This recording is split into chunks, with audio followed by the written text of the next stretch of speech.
BCB সভাপতি ফারুক আহমেদের গদি নড়বড় হয়ে গিয়েছিল আগে। যুব ও ক্রীড়া মন্ত্রণালয় তার বিকল্প খোঁজ করছিল কয়েক মাস ধরে। আমিনুল ইসলাম বুলবুল অন্তর্বর্তীকালীন সভাপতি হতে রাজি হয় ফারুকের ব্যাপারে সিদ্ধান্ত নেওয়া সহজ হয় মন্ত্রণালয়ের জন্য। বুধবার যুব ও ক্রীড়া উপদেষ্টা আসিফ মাহমুদ সজীব ভুঁইয়া মন্ত্রণালয়ে ডেকে ফারুককে পদত্যাগ করতে বলেন।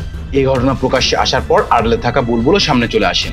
গতকাল তিনি সামাজিক যোগাযোগ মাধ্যমকে জানান জাতীয় ক্রীড়া পরিষদ থেকে নির্বাচনকালীন সভাপতি হওয়ার জন্য প্রস্তাব গ্রহণ করেছেন। আন্তর্জাতিক ক্রিকেট কাউন্সিল থেকে 4 মাসের ছুটি নিয়ে দেশের ক্রিকেটের স্বার্থে জাতীয় দায়িত্ব পালন করতে চান অভিষেক টেস্ট সেঞ্চুরিয়ান।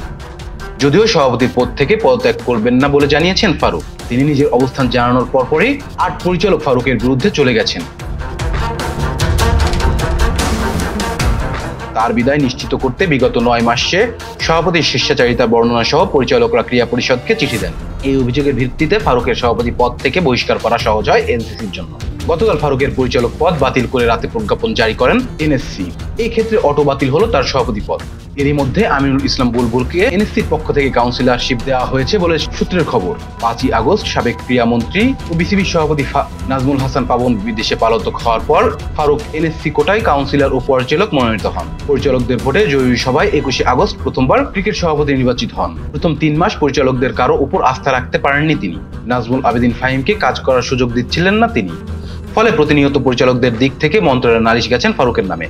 বিপিএলে অনিয়ম, ক্লাব নিবন্ধনে স্বেচ্ছাচারিতা, একটি শিল্প গ্রুপকে বাণিজ্যিক সুবিধা দেয়া, বকেয়া 32 কোটি টাকা আদায়ের গ্রহণ না করা, 2014 থেকে 24 সাল পর্যন্ত বাছাই লীগ থেকে তৃতীয় লিগে উন্নত হওয়া 15টি ক্লাবের বিরুদ্ধে দুদকে নালিশ এবং ওই ক্লাবগুলোর নিবন্ধন বাতিলে গোপন চেষ্টা, পরিচালক ফাহিম সিনহা মাহবুবুল আলমকে নানাভাবে হেয় করার অভিযোগে তার বিরুদ্ধে গেছে।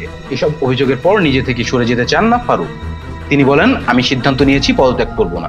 আমাকে বলা হয়েছে সরকার নাকি আমাকে আর বিসিবি সভাপতি হিসেবে রাখতে চাচ্ছে না, কিন্তু কেন রাখতে চাচ্ছে না সেটার কারণ আমাকে বলা হয়নি। বিনা কারণে তো আমি আর পদত্যাগ করব না।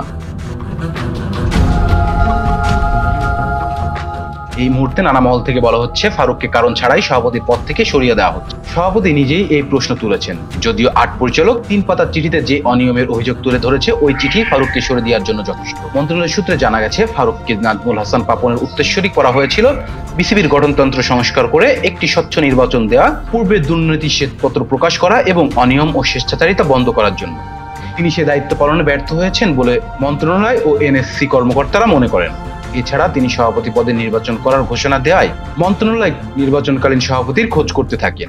বুলবুলকে ভালো বিকল্প হিসাবে বেছে নেওয়ার সিদ্ধান্ত হয় কয়েকদিন আগে। 10 থেকে 12 দিন আগে এনএসসি থেকে প্রস্তাবের পর নির্বাচনকালীন সভাপতি হতে রাজি হন জাতীয় দলের সাবেক এই ক্রিকেটার। গতকাল তিনি একটি পত্রিকাকে বলেন, এনএসসি থেকে প্রস্তাব পাওয়ার পর আইসিসিকে বিষয়টি অবহিত করি।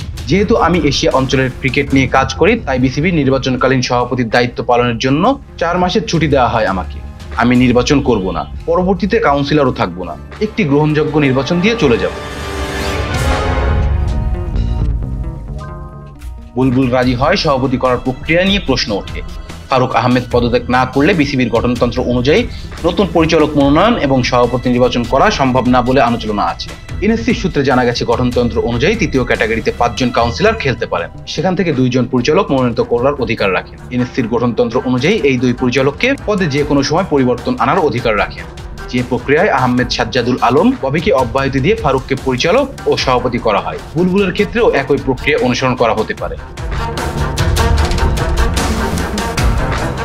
এদিকে গতকাল 8 পরিচালকের অনাস্থার চিঠির বিরুদ্ধে চ্যালেঞ্জ জানাতে আদালতে যেতে পারেন ফারুক। গতকাল তিনি একটি জাতীয় দৈনিককে বলেছেন, দেখি কি করা যায়, কিছু একটা তো অবশ্যই করব। আমি তো আমার আইনজীবীর সঙ্গে কথা বলে রেখেছি, প্রয়োজন হলে আইনগত ব্যবস্থা নেব।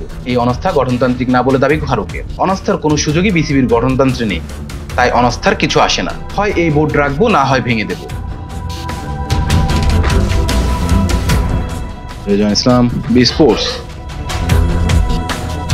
Please subscribe our channel to get more information about Cricket World.